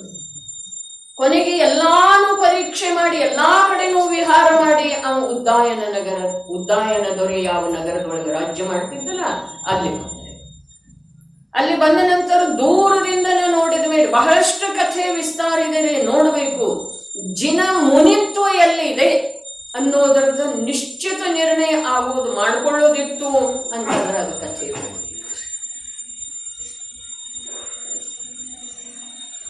ಬಂದ ನಂತರ ಅವರ ಇಬ್ಬರು ಬರಮಾಡಿಕೊಂಡ್ರಿ, ಉದ್ದಾಯನ ದೊರೆ ಮತ್ತು ದೊರೆಯ ಅರಶಿ. ಎಲ್ಲಾರು ಗಾಯವಾದರ್ರಿ. ಅರಮನೆಯೊಳಗಿನ ಪರಿಚಾರಿಕೆಯರ ಅವರ ಇವರ ಎಲ್ಲಾರು ಎಲ್ಲಿಂದಲ್ಲೇ ಮಾಯ ಆದ್ರ. ಇವ್ರ ಎದುರಿಗೆ ಯಾರೂ ಬರ್ಲಿಕ್ಕೆ ತಯಾರಿಲ್ಲ, ಒಬ್ಬರಿಬ್ಬರು ಇದ್ದರ್ರಿ. ಕೊನೆಗೆ ಆಹಾರ ಕೊಡುವ ತನಕ ಒಬ್ಬರಿಬ್ಬರು ಇದ್ರು. ಆಹಾರ ಆಯ್ತು ಅಂದ ಕೂಡ್ಲೆ ಅವ ಏನ್ ಮಾಡಿದ, ವಾಂತಿ ಮಾಡ್ಕೊಂಡ ನಂತರ ಅವರು ಒಬ್ಬರಿಬ್ಬರು ಇದ್ರಲ್ಲ ಅವರು ಹೊರಟು ಹೋದ್ರಿ. ಅಷ್ಟು ದುರ್ಗಂಧವನ್ನು ಎಷ್ಟು ಯಾವ ಪರಿ ಬಿಟ್ಟ ಅಂತಂದ್ರ ಯಾರೂ ಜೀವಂತ ಇರೋ ಸಾಧ್ಯ. ಆದ್ರೂ ಅವನಿಗೆ ಉದ್ದಾಯನದವರೆಗೆ ದುರ್ಗಂಧ ಬರ್ಲೇ ಇಲ್ರಿ, ಅದ ಅನ್ನಿಸಲೇ ಇಲ್ಲ. ಅವನದ ಇಂದ್ರಿಯದ ಕಡೆಗೆ, ಘ್ರಾಣೇಂದ್ರಿಯದ ಕಡೆಗೆ ಲಕ್ಷಣ ಇರ್ಲಿಲ್ರಿ. ಇದು ಅತಿ ಆಯ್ತಲ್ಲ, ಇದು ಅತಿ ಆಗ್ಲಿಲ್ಲ, ಇದು ಅಲ್ಪ ಹೇಳಿದ್ರಿ. ನಮಗ ಅತಿ ಆಯ್ತು ಅನ್ನಿಸ್ತಿದ್ದೀರಿ, ಆದ್ರೆ ಬಹಳ ಸ್ವಲ್ಪ ಹೇಳಿದ್ದಾರೆ. ಇದ್ದದ್ದೆಲ್ಲ ಹೇಳಲಿಕ್ಕೆ ಸಾಧ್ಯ ಇಲ್ಲ. ಆಗ ಅವರಿಬ್ಬರು ಪಶ್ಚಾತ್ತಾಪ ಪಟ್ಕೊಳ್ತಾರೆ. ಏನು, ನಮ್ಮಿಂದ ಮುನಿರಾಜರದ ಆಹಾರ ಆಗ್ಲಿಲ್ಲ, ಆದ್ರೆ ಮುನಿರಾಜರಿಗೆ ಉಪಸರ್ಗ ಆಯ್ತಂತ ಹೇಳಿ. ನಾವು ಕೊಡುವಂತ ಆಹಾರದಿಂದ ಇವರಿಗೆ ವಾಂತಿ ಮಾಡಿಕೊಳ್ಳುವ ಪ್ರಸಂಗ ಬಂತು. ನಮ್ಮಂಥ ಪಾಪಿ ದೊರಕಿದ್ದು ಕೂಡ ನಮಗೆ ಲಾಭ ಆಗಲಿಲ್ಲ. ಈ ಪ್ರಕಾರದ ಅವರ ಭಾವ ಮತ್ತು ನಿರಂತರ ಪಶ್ಚಾತ್ತಾಪ ಮತ್ತು ಅವರ ಆ ವೈಯಾವೃತ್ತೆಯನ್ನು ಮಾಡುತ್ತಿದ್ರಲ್ಲ, ಅದನ್ನೆಲ್ಲ ತೆಗೆದು ವರ್ಷಿ ಏನು ಮಾಡ್ತಿದ್ರಲ್ಲ, ಅದರಿಂದ ಅವನಿಗೆ ತಾಳ್ಲಿಕ್ಕೆ ಆಗಲಿಲ್ಲ. ನಿಜ ರೂಪದೊಳಗೆ ಪ್ರಗಟಾದ ಅರಮನೆಯೊಳಗೆಲ್ಲ ಬೆಳಕು ಪಸರಿಸಿದ್ದಾರೆ. ಯಾವುದರ್ದ ದೇವನ ದೇಹದ ಅಲ್ಲ, ಯಾರ್ದ? ಉದ್ದಾಯನ ದೊರೆಯ ಧರ್ಮದ ಪ್ರಭೆ ಪಸರಿಸಿದ್ರಿ. ಅಲ್ಲೆಂತೂ ಹೇಳ್ತಾರೆ, ದೇವ ತನ್ನ ನಿಜ ರೂಪದೊಳಗೆ ಬಂದ ಮತ್ತು ಆ ದೇವನ ಶರೀರದ ದಿವ್ಯ ಪ್ರಭೆಯಿಂದ ಅರಮನೆಯೆಲ್ಲ ಬೆಳಕಾಯ್ತ ಅಂತ ಹೇಳಿ. ಆದರೆ ನಿಜವಾಗಿ ಹಾಗಿಲ್ಲ. ಧರ್ಮದ ಪ್ರಭೆ ಉದ್ದಾಯನ ದೊರೆಯ ಅಂತರಂಗದೊಳಗೆ ಏನು ಧರ್ಮ ಇತ್ತಲ್ಲ, ಅದರ ಪ್ರಭೆ ಪಸರಿಸಿತು. ಅದಕ್ಕೆ ಕಥೆ ಓದುವ ಸಲುವಾಗಿ ಕೂಡ ಯಥಾರ್ಥ ದೃಷ್ಟಿ ಇರೋದು ಅವಶ್ಯಕ ಇದೆ. ಅದು ಧರ್ಮ ಇದೆ. ಮುನಿರಾಜರನ್ನ ಶರೀರದ ದೃಷ್ಟಿಯಿಂದ ಧರ್ಮಾತ್ಮ ಪುರುಷ ನೋಡುವುದಿಲ್ಲ, ಶರೀರದ ದೃಷ್ಟಿಯಿಂದ ನೋಡುವುದಿಲ್ಲ ಅಂತ ಹೇಳನ ಶರೀರಕ್ಕೆ ಅನುಕೂಲವಿರುವಂತಹ ಆಹಾರ ಕೊಡುವ ರಾಗ ಬುದ್ಧಿ ಅಥವಾ ಪಾಪ ಬುದ್ಧಿ ಅವನಲ್ಲಿ ಬರುವುದಿಲ್ಲ. ಆದ್ರೆ ಅವೇನು ಕೊಡ್ತಾನೋ ಅದುವೇ ಅನುಕೂಲ ಇದೆ, ಅದುವೇ ಅವರಿಗೆ ಪರಮ ಅನುಕೂಲ ಇದೆ. ಮತ್ತು ಅವ್ರದನ್ನ ಕರ್ಮ ಇತ್ತು ಅಂತಂದ್ರೆ ಇವ ಅನುಕೂಲ ಆಹಾರ ಕೊಟ್ರನು ಕೂಡ ಅವರಿಗೆ ಪ್ರತಿಕೂಲ, ಅದು ಅವರು ತಿಳಿತಾರೆ. ಯಾವುದಾದ್ರೂ ನೋಡ್ರಿ, ನಿಜವಾಗಿ ಪರೀಶಹಗಳ ಮಾತಾದ ಬರ್ತಿದೆ, ಜಿನಮುನಿಯ ಸ್ವರೂಪ ಬರ್ತಿದೆ, ಸಾಧಕನ ಮಾತು ಬರ್ತಿದೆ. ಅದು ಹೇಡಿಗಳಿಂದ ಕೇಳೋದು ಕೂಡ ಸಾಧ್ಯ ಇಲ್ಲ ಅಂಥ ಕಥನ. ದುರ್ಬಲ ಹೃದಯದವರಿಂದ ಕೇಳೋದು ಕೂಡ ಬರೀ ಶಾಬ್ದಿಕವಾಗಿ ಕೇಳೋದು ಕೂಡ ಸಾಧ್ಯ ಇಲ್ಲ. ಅಂಥ ಉತ್ಕೃಷ್ಟ ಧೀರ ವೀರ ಇರ್ತಾರೆ. ಯುದ್ಧ ರಂಗದೊಳಗ ಕೋಟಿ ಭಟರನ್ನ ಎದುರಿಸುವಂಥ ಏಕೈಕ ಶೂರ ವೀರ ಏನು ಇದಾನೋ ಅವನಿಗಿಂತ ಮಹಾವೀರ ಇಲ್ಲಿ ಬೇಕು. ಮೋಕ್ಷ ಮಾರ್ಗದೊಳಗೆ ಭಯಪಡುವ ಸಲುವಾಗಿ ಹೇಳಿದ್ದಾರೆ. ಆತ್ಮನ ಸಾಮರ್ಥ್ಯ ಜಾಗೃತಪಡಿಸಿಕೊಳ್ಳುವ ಸಲುವಾಗಿ, ಅದರ ವಿಶ್ವಾಸ ಮಾಡುವ ಸಲುವಾಗಿ ಹೇಳಿದ್ದಾರೆ. ನಮ್ಮನ್ನೆಲ್ಲ ಭಯಾಕ್ರಾಂತ ಮಾಡುವ ಸಲುವಾಗಿ ಹೇಳಿದ್ದಾರೆ. ಈ ಸ್ವರೂಪ ಯಾವುದರ ಸಲುವಾಗಿ ಹೇಳಿದ್ದಾರೆ? ನಿನ್ನಲ್ಲೇ ಅಂಥ ಸಾಮರ್ಥ್ಯ ಇದೆ, ಅದನ್ನ ಮರೆತು ಬಿಟ್ಟ ನೀ ಈ ನಶ್ವರ ದೇಹದಿಂದ, ಆ ಕ್ಷಣಿಕ ಸಂಯೋಗದಿಂದ, ಆ ಕ್ಷಣಭಂಗುರ ಆಕರ್ಷಣೆಯಿಂದ ಬೆನ್ನು ಹತ್ತಿದೆಯಲ್ಲ, ನೀನೇ ಇಂಥ ಶೂರವೀರ ಇದ್ದಿ ಅನ್ನೋದನ್ನು ಹೇಳಿದ್ದಾರೆ. ಮುನಿರಾಜರ ಶರೀರ ಇಲ್ಲಿ ಆ ಜಿನ ಶಿಶುವಿನ ಶರೀರದ ಸೌಂದರ್ಯವನ್ನು ನೋಡಿ ಅವ ತೃಪ್ತ ಆದವೋ, ಅಥವಾ ಮಂದಿರದೊಳಗಿರುವಂತಹ ಭಗವಂತನನ್ನ ಸಮವಸರಣದಲ್ಲಿ ಇರುವೆಳೆದೊಳಗ ಭಗವಂತನನ್ನ ಯಾವ ದೇವಗಳ ಸಮೂಹ ಭಗವಂತನ ಸ್ತುತಿ ಮಾಡ್ತಾರೆ, ಭಗವಂತನ ದರ್ಶನ ಮಾಡ್ತಾರೆ, ಅಲ್ಲೇ ಇರುವಂತಹ ಮನುಷ್ಯರ ಸಮೂಹ ಕೂಡ ಭಗವಂತರ ದರ್ಶನ ಮಾಡ್ತಾರೆ, ಭಗವಂತರ ಸ್ತುತಿ ಮಾಡ್ತಾರೆ. ಲಾಭ ಯಾರಿಗೆ ಅಧಿಕ ಆಗ್ತಿದೆ ಹೇಳಿ? ನಾನಿಲ್ಲಿ ಈ ಯಾವ ಭಾವಾರ್ಥ ಇದೆ ಅದಕ್ಕೆ ವಿರುದ್ಧವಾಗಿ ಹೇಳ್ತಾ ಇದ್ದೇನೋ ಹೀಗಿಲ್ಲ. ಅದು ಅವಸ್ಥಾ ವಿಶೇಷದ ಮಾತಿದೆ, ಪುಣ್ಯ ವಿಶೇಷದ ಮಾತಿದೆ. ಆದ್ರೆ ಅದರೊಳಗೂ ಕೂಡ ಪುಣ್ಯದ ಕಥೆ ಹೇಳೋದಿಲ್ಲ. ಆ ಪುಣ್ಯ ಕೂಡ ಇದಕ್ಕೆ ಉಪಯೋಗ ಆಯಿತು, ಅದು ಧನ್ಯ ಇದೆ ಅನ್ನೋ. ಯಾವುದಕ್ಕೆ ಉಪಯೋಗ ಆಯಿತು? ಭಗವಂತನ ದರ್ಶನಕ್ಕೆ. ಆ ನಿರ್ನಿಮೇಷ ನೇತ್ರದಿಂದ ಭೋಗ ಸಾಮಗ್ರಿಯನ್ನು ನೋಡಿದ್ರೆ ಅದಕ್ಕೇನೂ ಬೆಲೆ ಇಲ್ರಿ. ಭೋಗ ಸಾಮಗ್ರಿಗಲ್ಲ, ಆ ದೃಷ್ಟಿಗೆ. ಅದೇ ವೀತರಾಗತೆಯನ್ನು ನೋಡುವ, ಆ ಆಂತರ್ಯದ ಧ್ರುವ ಚೈತನ್ಯ ತತ್ವವನ್ನು ನೋಡುವ ಯಾವ ದೃಷ್ಟಿ ಇದೆಯೋ ಅದು ಧನ್ಯ ಇದೆ, ಅದಕ್ಕೆ ಪುಣ್ಯ ಅಂತಾರೆ. ಇಲ್ಲಿ ಮಧ್ಯಲೋಕದೊಳಗೂ ಕೂಡ ಯಾವ ಈ ದುರ್ಬಲ ಶರೀರ ಇದ್ರೂ ಕೂಡ ಮಂದಿರ ತನಕ ಹೋಯ್ತು ಅಂತಂದ್ರೆ ಅವನು ಪುಣ್ಯಶಾಲಿ ಅದಂತೆ. ಯಾವ ಈ ನೇತ್ರ ಅದವು ಭಗವಂತನನ್ನು ಬರೇ ಸನ್ನಿವೇಶ ಇರಲಿ, ಆದ್ರೆ ಬರೇ ಒಂದಿಷ್ಟು ಸ್ವಲ್ಪ ಸಮಯ ನೋಡಿದ್ರೂ ಕೂಡ ಆ ಕಣ್ಣು ಅವನಿಗೆ ಪ್ರಾಪ್ತ ಆದದ್ದ ಸಾರ್ಥಕ. ಕಣ್ಣಿನ ಮೂಲಕ ಬರೇ ಎಲ್ಲ ಪಾಪದ ಮಾತುಗಳನ್ನ, ಪಾಪದ ದೃಶ್ಯಗಳನ್ನ, ಏನ ಮೋಹವೃದ್ಧಿ ಆಗುವಂಥ, ರಾಗವೃದ್ಧಿ ಆಗುವಂಥ ಅಥವಾ ದ್ವೇಷ ಉತ್ಪನ್ನವಾಗುವಂಥ ದೃಶ್ಯಗಳನ್ನು ನೋಡುವುದಕ್ಕಿಂತ ಕಣ್ಣು ಇಲ್ಲದೆ ಇರೋದು ಒಳ್ಳೆಯದಿದೆ. ರಾಗದ್ವೇಷದ ಪೋಷಣೆ ಮಾಡುವಂತಹ ಶಬ್ದಗಳನ್ನ, ಮಾತುಗಳನ್ನ ಕೇಳುವುದಕ್ಕಿಂತ ಕಿವಿ ಇಲ್ಲದೆ ಇರೋದು ಒಳ್ಳೆಯದಿದೆ. ವೀತರಾಗತೆಯ ಪೋಷಕವಾದಂತಹ ವಸ್ತು ಸ್ವರೂಪದ ನಿದರ್ಶಕವಾದಂತಹ ಶಬ್ದಗಳನ್ನ ಕೇಳುವ ಯಾವ ಸಮಯ ವಿಶೇಷ ಇದೆಯಲ್ಲ ಅಷ್ಟ ಮಾತ್ರ ನಮ್ಗೆ ಕರ್ಣೇಂದ್ರಿಯದ ಲಾಭ ಇದೆ, ಇದ್ದದಕ್ಕೆ ಸಾರ್ಥಕ ಇದೆ. ಉಳಿದ ವಿಲಾಪ, ಶೋಕ, ಆದ ಇದ ಏನೇನ ಸಂಗೀತ ಏನೇನ ಕೇಳ್ತೇವೆ ರಾಗದ್ವೇಷದ ಪೋಷಕ. ಏನು ಹೇಳಿದ್ರೆ ಚರಡಾಲದೊಳಗ? ರಾಗದ್ವೇಷ ಕರತಾರ ಕಥಾ ಕಬಹು ನ ಸುನಿಜಿ. ರಾಗದ್ವೇಷವನ್ನು ಉಂಟು ಮಾಡುವಂತಹ ಕಥೆಯನ್ನು ಎಂದೂ ಕೇಳಬೇಡ. ಆದ್ರೆ ನಾವು ನಿರಂತರ ಅದನ್ನೇ ಕೇಳ್ತೇವೆ, ಅದನ್ನೇ ಕೇಳ್ತೇವೆ. ಇದಕ್ಕೆ ಕಾರಣ ಏನ ಅಂದ್ರೆ ಅದರದೇ ರುಚಿ ಇದೆ. ಇದರದ ರುಚಿ ಇಲ್ಲ. ರುಚಿ ಇಲ್ಲದಿದ್ರೂ ಇದನ್ನೇನು ಈ ಸಂಯೋಗದೊಳಗೆ ಏನು ನಮ್ಮ ಕರ್ಣೇಂದ್ರಿಯದ ಬಳಕೆ ಆಗ್ತಾ ಇದೆಯಲ್ಲ ಅಷ್ಟು ಮಾತ್ರ ಸಾರ್ಥಕ. ಉಳಿದದ್ದೇ ಆತ್ಮನಿಗೆ ಘಾತಕ ಇದೆ ಅದ ಇದು ಸಾರ್ಥಕ ಇದೆ, ಅದು ಘಾತಕ ಇದೆ. ಕಿವಿ ಮೂಲಕ ಆತ್ಮನ ಉಪಯೋಗ ಇದ್ರನ ಕೇಳ್ತಾನೆ, ಈ ಮಾತು ಸತ್ಯ ಇದ್ರನು ಕಿವಿ ಹೋಗ್ತವೆ, ಸುಟ್ಟು ಹೋಗ್ತವೆ, ಆ ಕರ್ಣೇಂದ್ರಿಯದ ಸಾಮರ್ಥ್ಯ ಕೂಡ ಬಿಟ್ಟು ಹೋಗ್ತಿದೆ. ಆದ್ರ ಆತ್ಮ ಮಾತ್ರ ಅನಿವಾರ್ಯವಾಗಿ ಅದರ ಫಲವನ್ನ ಭೋಗಿಸಲೇಬೇಕು.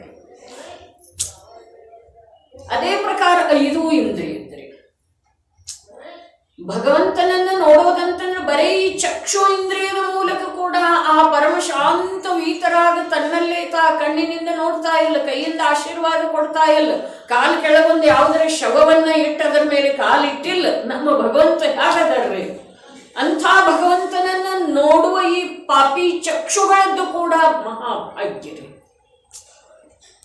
ಇನ್ನು ಆ ಭಗವಂತನನ್ನು ನೋಡಿ ತನ್ನ ಸ್ವರೂಪ, ವಿಶ್ವದ ಸ್ವರೂಪ, ವಿಶ್ವದ ಅಸಾರತೆ ಪರಪದಾರ್ಥಗಳನ್ನ ನೋಡುವುದರಿಂದ ಆಗುವಂತಹ ತನಗ ಹಾನಿ, ಇವುಗಳದ್ದೆಲ್ಲ ವಿಚಾರಪೂರ್ವಕ ಒಂದು ವೇಳೆ ನೆಟ್ಟ ದೃಷ್ಟಿಯಿಂದ ನೋಡಿದ ಅಂತಂದ್ರ ಅವನಿಗೆ ಕಣ್ಣ ಸಿಕ್ಕಿದ್ದ ಸಾರ್ಥಕಿದೆ, ಚಕ್ಷು ಇಂದ್ರಿಯದ ಪ್ರಾಪ್ತಿ ಆದದ್ದ ಸಾರ್ಥಕಿದೆ.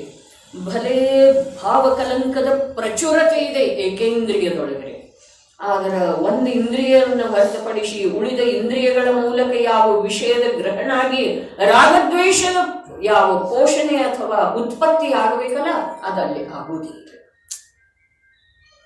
ಆಗ್ತಿದೆ ಅಂದ್ರೆ ಆಗುವುದಿಲ್ಲ. ಆದ್ರೆ ಭಾವಕಲಂಕದ ಪ್ರಚುರತೆಯಿಂದ ಜೀವನಿಗೆ ಓದಾವಾಸವನ್ನ ಬಿಡುವುದಿಲ್ಲ. ನಮಗೆ ಅನುಕೂಲತೆ ಸಿಕ್ಕಿ ಕೂಡ ನಾವು ನಿರಂತರ ನಮ್ಮ ಕಾಲ ಮೇಲೆ ಕೊಡ್ಲೆ ಹಾಕೊಳ್ತಾ ಇದ್ದೇವೆ, ನಮ್ಮ ಕತ್ತ ಮೇಲೆ ಕೊಡ್ಲೆ ಹಾಕೊಳ್ತಾ ಇದ್ದೇವೆ, ನಿರಂತರ ವಿಷ ಕುಡಿತಾ ಇದ್ದೇವೆ, ನಿರಂತರ ಆ ಯಾವ ಒಂದು ತೀಕ್ಷ್ಣವಾದಂತಹ ಚಕ್ರ ಇದೆಯೋ ಆ ಚಕ್ರದೊಳಗೆ ಸಿಲುಕ್ತಾ ಇದ್ದೇವೆ. ಯೋಚನೆ ಮಾಡ್ರಿ, ಶಬ್ದದ ಮೂಲಕ, ನೇತ್ರದ ಮೂಲಕ, ಮನಸ್ಸಿನ ಮೂಲಕವೇ ಅಪರಿಮಿತರೇ, ಅಪರಿಮಿತ. ಇಂದ್ರನ ಜೀವನ ಇಷ್ಟೇ ಧನ್ಯ ಇದೆ ಅನ್ನೋದು ಹೇಳ್ತಾ ಇದ್ದಾರೆ ಆಚಾರ್ಯ ದೇವರೇ. ಅವ ಯಾವಾಗ ಕೊಟ್ಟಂತರ ಆ ದೇವಿಯರ ಜೊತೆಗೆ ಭೋಗಿಸ್ತಾನಲ್ಲ, ಆ ವೇಳೆದೊಳಗೆ ಆ ಪುಣ್ಯಕ್ಕೆ ಏನೋ ಪುಣ್ಯ ಅಂತ ಹೇಳಿ ನಾವು ಹೇಳುವುದಿಲ್ಲ ಅಂತಾರೆ. ಆದ್ರೆ ಜಿನ ಶಿಶುವನ್ನ ಮಡಿಲಲ್ಲಿ ಧಾರಣ ಮಾಡಿ ಅಲ್ಲೇನು ಮೇರು ಪರ್ವತಕ್ಕೆ ಹೊರಟಿದಲ್ಲ, ಅಷ್ಟು ಅವನ ಪುಣ್ಯ ಧನ್ಯ ಇದೆ, ಅದನ್ನ ಪುಣ್ಯ ಅಂತೇವೆ, ಅದರಿಂದ ನಾವು ಅವನಿಗೆ ಇಂದ್ರ ಅಂತೇವೆ. ಇಲ್ದಿದ್ರ ಆ ಪುಣ್ಯ ಭೋಗದೊಳಗೆ ಖರ್ಚಾಗುವಂತಹ ಪುಣ್ಯಶಾಲಿಗೆ ನಾವು ಇಂದ್ರ ಅನ್ನೋದಿಲ್ಲ. ದಿಗಂಬರ ಮಹಾಮುನಿಯ ಕಥನೆ ಇದೆ ಈಗ. ಮೋಕ್ಷದ ಸನಿಹಕ್ಕೆ ಹೋಗ್ತಾ ಇರುವಂತಹ ದೃಷ್ಟಿ ಈ ಪ್ರಕಾರ ಇದೆ. ಮತ್ತು ಅವನ ಸನ್ನಿಧಿಗೆ ಬಂದಿರುವಂತಹ ಮುಗ್ಧ ಜೀವರುಗಳಿಗೆ ತಿಳಿಸಿಕೊಡುವ ಪದ್ಧತಿ. ಮುಗ್ಧ ಇದ್ದೇವೆ ನಾವು, ಬಾಯಿ ಬಿಡ್ತೇವೆ ಇಂದ್ರ ಇಂದ್ರ ಇಂದ್ರ ಅಂತ ಹೇಳಿ. ಆದ್ರೆ ಇಂದ್ರನ ಇಂದ್ರತ್ವ ಇಲ್ಲಿ ಸಾರ್ಥಕ ಆಗಿದೆ. ಅವನು ತನ್ನ ಜೀವನದೊಳಗ ಒಬ್ಬ ತೀರ್ಥಂಕರರ ಕಲ್ಯಾಣಿಕಗಳನ್ನ ಮಾಡುವುದಿಲ್ಲ, ಅಸಂಖ್ಯ ತೀರ್ಥಂಕರರೇ, ಅಸಂಖ್ಯ ತೀರ್ಥಂಕರರ ಕಲ್ಯಾಣಿಕಗಳನ್ನ ಮಾಡ್ತಾನೆ. 2 ಸಾಗರ ಆಯು ಇದೆ ರೀ ಅಂತ. 2 ಸಾಗರದೊಳಗೆ ಎಷ್ಟು ತೀರ್ಥಂಕರ, ಅನೇಕ. ಅದರಿಂದ ಅವನ ಜೀವನ ಧನ್ಯ.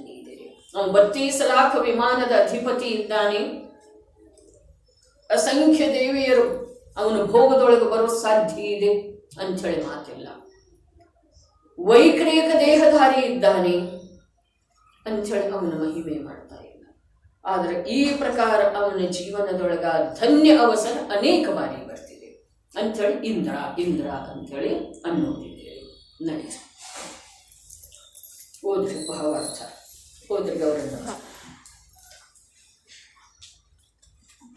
ದೇವರ ಕಣ್ಣುಗಳು ನಿರ್ನೇಶ ಎಂದರೆ ರೆಪ್ಪೆ ಹೊಡೆಯುವುದರಿಂದ ರಹಿತವಾಗಿರುತ್ತವೆ ಎಂಬುದೊಂದು ಆಗಮ ಪ್ರಸಿದ್ಧವಾದ ಮಾತು ಇದೆ.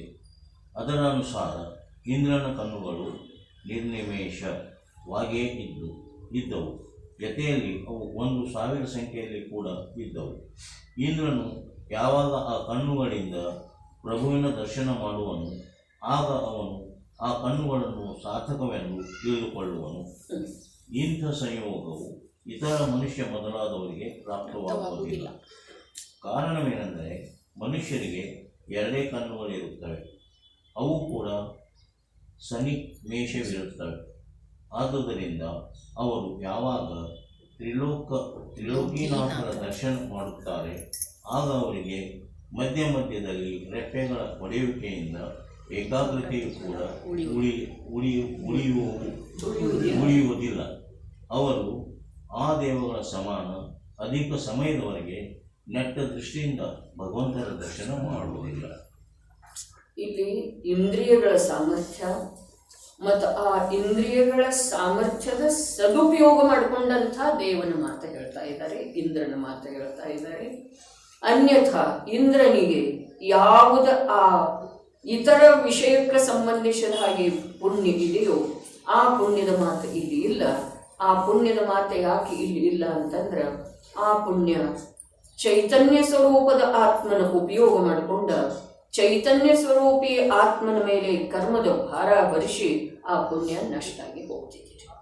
ಅದರ ಸಲುವಾಗಿ ಪುಣ್ಯ ಕೂಡ ಎಂಥದ್ದು ಬೇಕು, ಪುಣ್ಯ ಯಾವುದಕ್ಕಂತರೂ ಮನುಷ್ಯನ ಜೀವನದಲ್ಲಿ ಕೂಡ ಪುಣ್ಯ ಎಂಥದ್ದು ಇರಬೇಕು ಅಥವಾ ಯಾವನನ್ನು ಪುಣ್ಯವಂತ ಅಂತಾರೆ.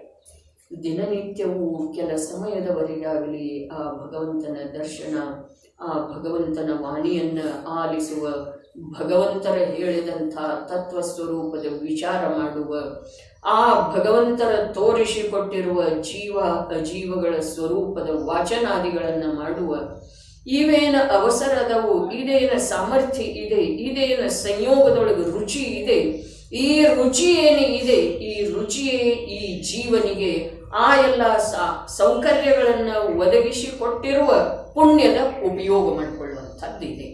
ಅನ್ಯಥಾ ಉಳಿದ ನೋಡ್ರಿ, ಈ ಪ್ರಕಾರದ ಪುಣ್ಯ ಯಾರ ಜೀವನದೊಳಗೆ ಆಗ್ತಾ ಇರ್ತಿದೆಯೋ ಅವರ ಜೀವನದೊಳಗ ಪೂರ್ವಭವದಲ್ಲಿ ಮಾಡಿರುವಂಥ ಗಾಢತರವಾದಂಥ ಕರ್ಮಗಳು ಕೂಡ, ಘನೀಭೂತವಾಗಿ ಕೂತಿರುವಂಥ ಕರ್ಮಗಳು ಕೂಡ ಶಿಥಿಲಾಗಿ ಹೋಗ್ತವೆ, ಸಂಕ್ರಮಿತ ಆಗಿ ಹೋಗ್ತವೆ.